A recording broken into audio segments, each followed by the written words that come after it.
presentation. I'm Emmanuel. I'm going to present in mathematics. The topic is comparing fractions.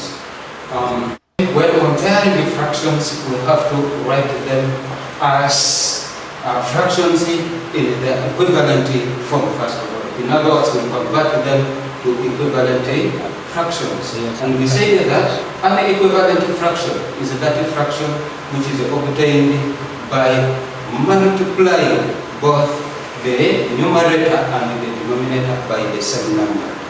When we do that, we shall have obtained what we call equivalent fraction. So we want to see how we can use equivalent fractions to compare fractions. And here are some of the examples. For example, we are going to compare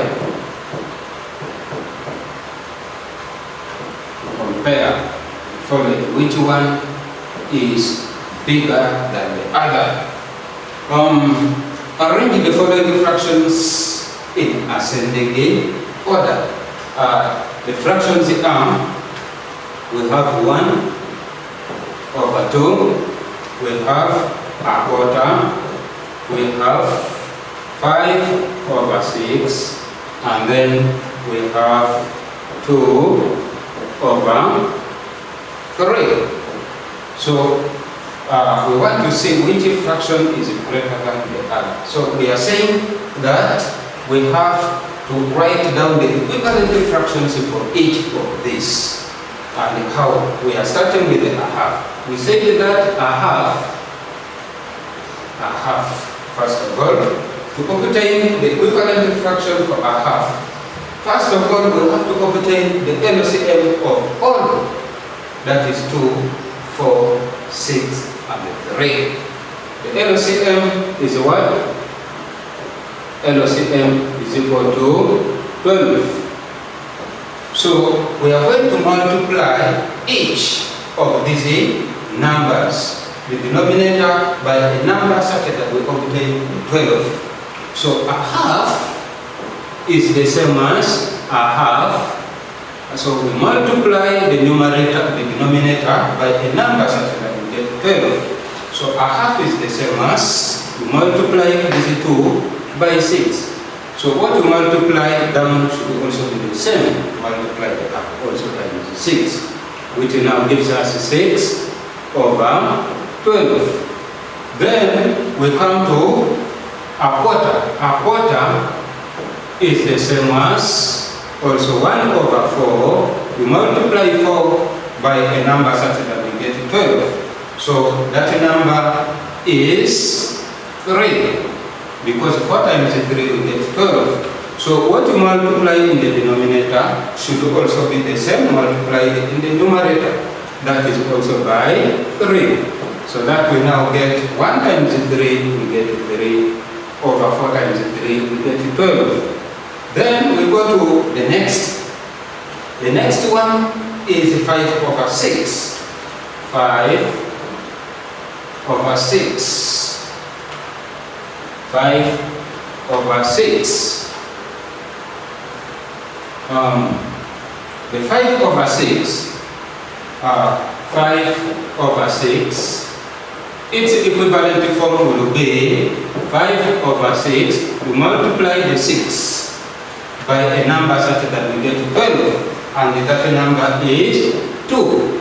So when you multiply 6 by 2, you also multiply the numerator, which is 5 by 2.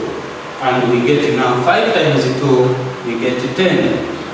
Over 6 times 2, we get 12. Now, in this case, the remaining one is 2 over 3. 2 over 3. So 2 over 3, you also multiply. This is the same as, I multiply the denominator by what? The denominator by a number such that we obtain 12. So 2 over 3 is the same as 2 over 3 times 2 over 3, multiply 3 times Which number can I multiply 3 with to give us a curve? You can see that it is 4. So you also multiply the numerator by 4. And this one will give us 2 times 4, we get 8. Over 3 times 4, we get 12. So the 8 over 12 is the equivalent fraction for 2 over 3. Now, so after this step here, we shall find that it is the numerator which determines which fraction is greater than the other. Well, we have the highest numerator. You find that that fraction corresponding with it is the biggest. Because when you look at all the denominators are the same. That is to say 12, 12, 12. So meaning it is only the numerator which determines the size of the fraction. So in this case, you can see that we have 10 over 12. And the 10 over 12 corresponds to 5 over 6. Meaning that 5 over 6 is the biggest. Then we have what? We have 3 over 12. 3 over 12 corresponds with a quarter, meaning that a quarter is the smallest. So we find that we have a quarter, which is the smallest, followed by a half, because the equivalent fraction for a half is 6 over 12. So we have a half. Then followed by, we have 2 over 3, because the equivalent fraction for 2 over 3 is 8 over 12. So we have 2 over 3. And lastly, we have 5 over 6, which corresponds to the 10 over 12. So we have 5 over 6. So by so doing, we have written these fractions in ascending order, starting from the smallest to the biggest. Because ascending means you are moving from the smallest to the biggest. The opposite of ascending order is the descending order. That is big to small. This is one method. Another method of comparing the fractions is by changing each of the fractions into percentages, and then we see which one has the highest percentage. So in this case, alternatively, or another way is by changing.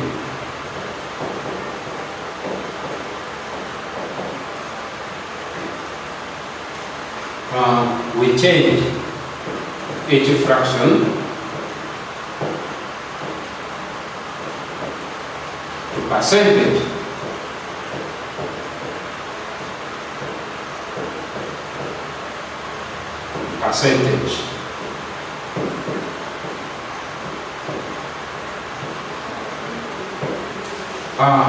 So we are starting with a half. You can see that a half, when we change it to percentage, you multiply it by 100.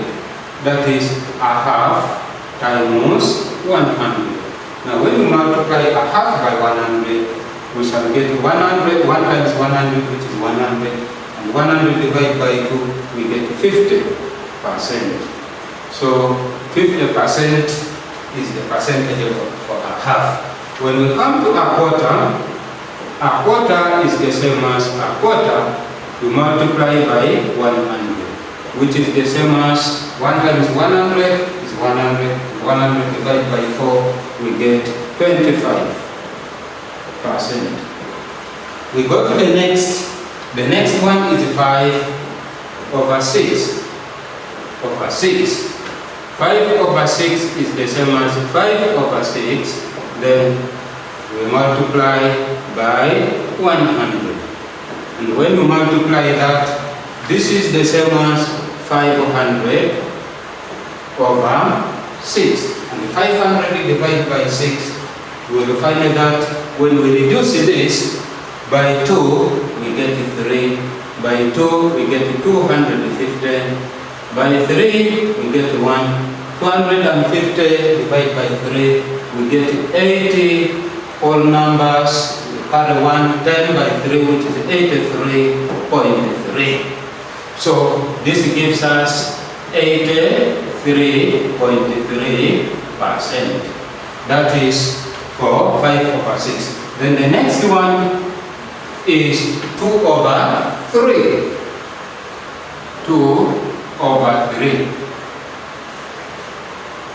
2/3. 2/3. So 2/3, 2/3 to percentage. This is the same as 2/3. We multiply by 100 also. So 2/3 divided by times 100, we get 2 times 100, which is 200, divided by 3. And 200 divided by 3, we get, first of all, when we reduce this, 20 divided by 3 goes how many times? 6, yes, which is 6. Remember 1, that is 10 divided by 3, that is 3.3%, which is 63.3%. Now, when we look at these percentages, the one with the fraction corresponding with the smallest percentage is the smallest. So here, our smallest percentage is 25%, and its fraction is a quarter.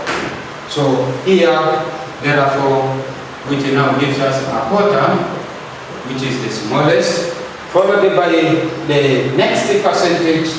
The next percentage is 50. 50. So, which 50 corresponds with a half. Followed by the next percentage, which is 2/3, corresponding with 63.3.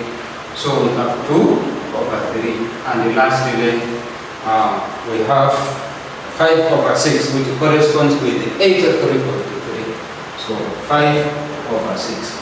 So by so doing, we have arranged them in ascending the order. Then we are also going to now look at something else. And this, what we are going to look at is now, we are now going to look at the operations with fractions. Operations with the fractions. When we look at the operations, when we are talking about operations with the fractions, we simply focus on how we can add the fractions, how we can subtract them, how we can divide them, and how we can multiply them. So in this case, we are going to start by adding fractions. How do we add fractions? So we are looking at the operations. Operation with fractions.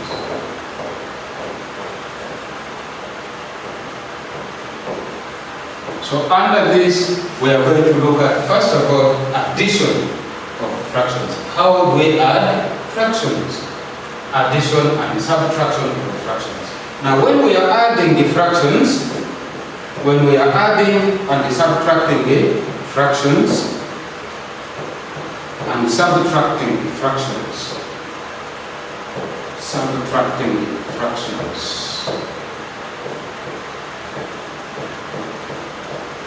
So the method is, when you are adding or subtracting fractions, we look at the denominators of the fractions. If the denominators are the same, you only add the numerators and divide by the denominator, as simple as that. You simply look at the denominators if the denominators are the same, just add the numerators and divide by the denominator.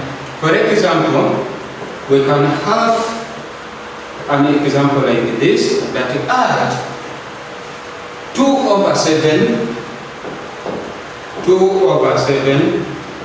plus 3 over 7. So in this case, you will find that the denominators are the same because we have 7, we have 7. So what we do, we only add the numerators. So 2 over 7 plus 3 over 7 will be equal to, this one will be equal to, you only add 2 plus 3, 2 plus 3.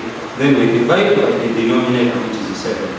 Giving us 2 plus 3, we get 5 over 6. So the 5 over 6 will be the answer. Basically, that is how we add it. Then we can also look at example number 2, where we have 6 over 8 minus 5 over 8. So in this case, we also do the same. Here, we can see that the denominators are the same. So we simply subtract the numerators. 6 minus 5 over 8. And then therefore 6 minus 5, we get in 1 over 8. So the 1 over 8 will be the answer. That one simply happens when the denominators are the same. However, if the denominators are different, then this will take us to what we call LCM. It means we have to obtain the LCM of the denominators. For example 3, if the denominators are not the same,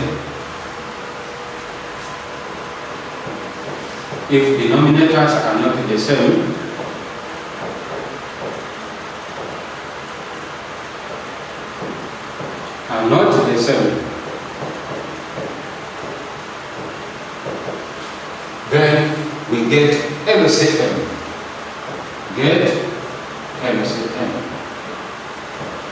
For example, we can have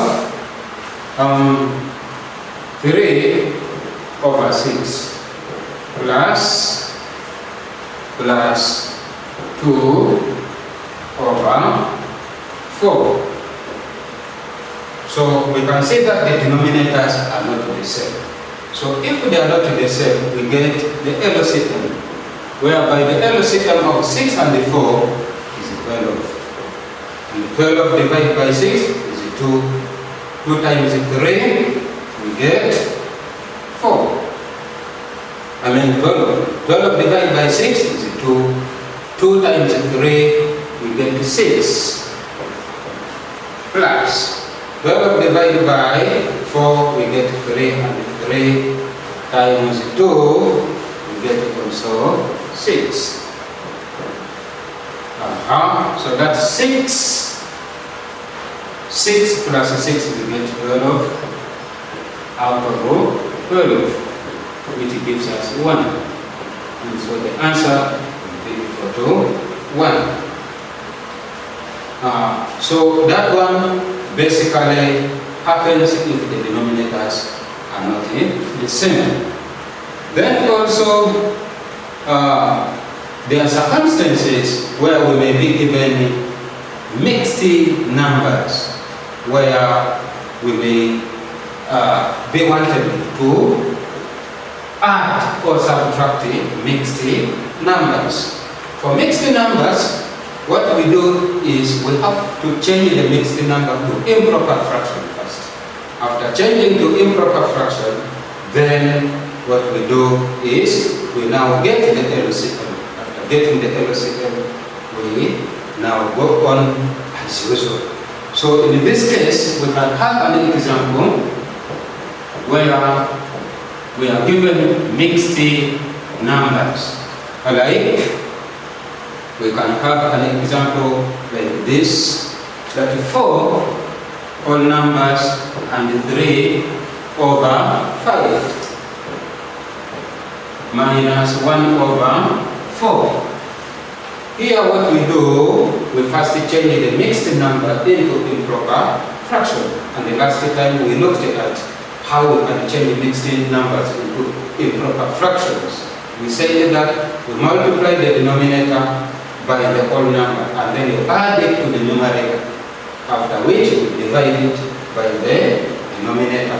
That is to say, we say 5 times 4, then plus 3, and then we divide by the denominator, which is 5. Then minus now our quarter. So in this case, we shall now get 5 times 4, we get 20,